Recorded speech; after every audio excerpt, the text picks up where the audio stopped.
All right, ladies and gentlemen, welcome to today's video. We are taking a look at the most vanilla build in all of the Division universe, basically. This is the build that has carried hundreds and hundreds of agents or hundreds of thousands of agents through some of the more challenging content, or at least sometimes maybe you just want to switch off and you just want to clean out content without too many issues. I think this is probably, in my opinion, one of the strongest builds that you can use. It's just a turret and a drone build. But this video is not to tell you that this combination is better than the combination that you have. If anything, this video is to talk about kind of like the history of how this build has evolved over the course of the game. Because these two talents are the OG of OG talents in the Division 2, with the turret being the OG of the OG talent in the whole Division universe by itself. And I think there are a few markers that we don't necessarily pay very close attention to because, time has really passed and things have become really vague. But two things that stand out here are, number one, the health of your turret based on your skill tier and some of the buffs that you have, depending on, let me see, some of the mods, or, like this one here, I have more damage and I have skill haste. There is another mod slot that can take, some other stuff for a different turret, specification. But I don't know if there's anything else I can go into my turret here. Honestly, I'd like to have another mod here, but I don't necessarily pay too much attention to making my turret any stronger. It's already strong, or even the duration is not even too necessary in my opinion, because turret duration, 234 seconds. That's a lifetime in the Division, in a sense.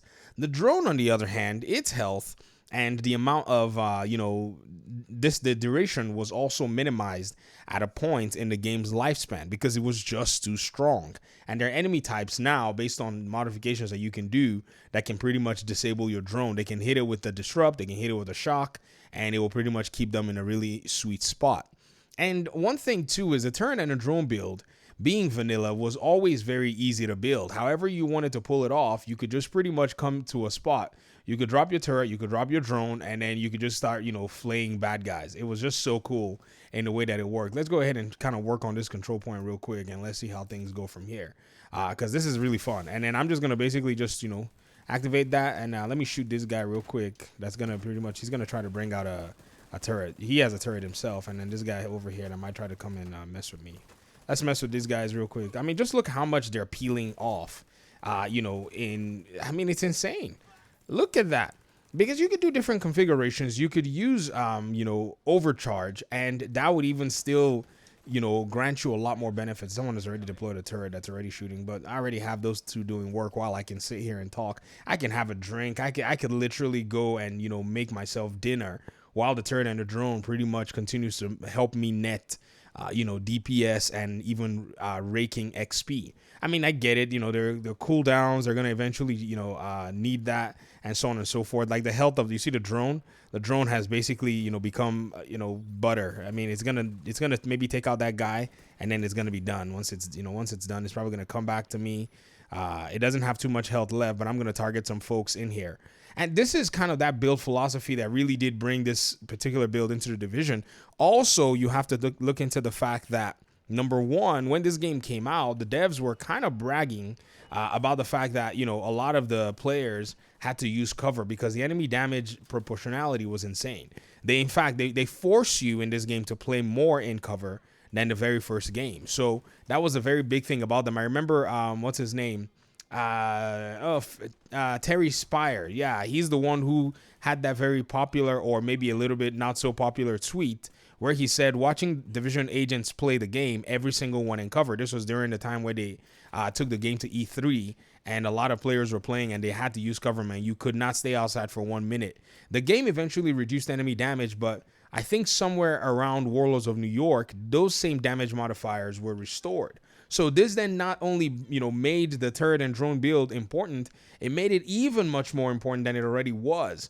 So that was also another really interesting aspect of things where, players were already using this build. They got a little bit of a relief when it came to, how potent the build could be. But then eventually the developers went ahead and just, increased the enemy damage, increased the enemy responsiveness in specific areas. And that was pretty much it for, a lot of folk when it came to like what builds they would be running in terms of just, clearing out and, destroying content and making it somewhat palatable for the entire community.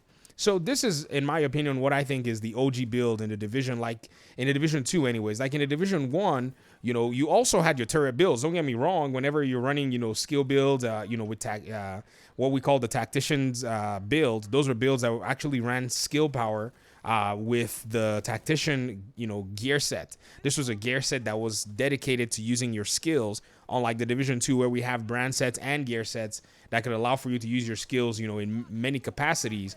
But this has been the way the philosophy has actually come, in terms of come down the pipeline for a lot of players and a lot of gamers who've been in the ecosystem for such a very long time. But I thought I'd go ahead and just talk a little bit about it because from my last video, some of you were talking about how, your builds are using different variations of stuff like this. Like somebody said, they run their Empress International, their Wyvern, they use a Picaro's holster. This was one of my audience members. I don't have a Picaro's holster on this character, but I'm rocking two Hannah used. Some of them you said they use the Momentum backpack, but I'm using the, what's the name of this talent here? The Force Multiplier backpack, which I want to be able to shoot my weapon where I'm using perfect combined arms. I'm increasing my damage as I continue to, hit these guys. They just melt like butter, basically, and so those are just some of the differences that you will see in some people's builds back and forth. Some people prefer hardwired. Some people prefer rigor. Rigor is another really interesting one because rigor can basically help with your cooldown for your skills, which is way fast. So when it comes to the DPS measurements as well, too, it also depends on how you want to run, your elements, basically your turret and your drone.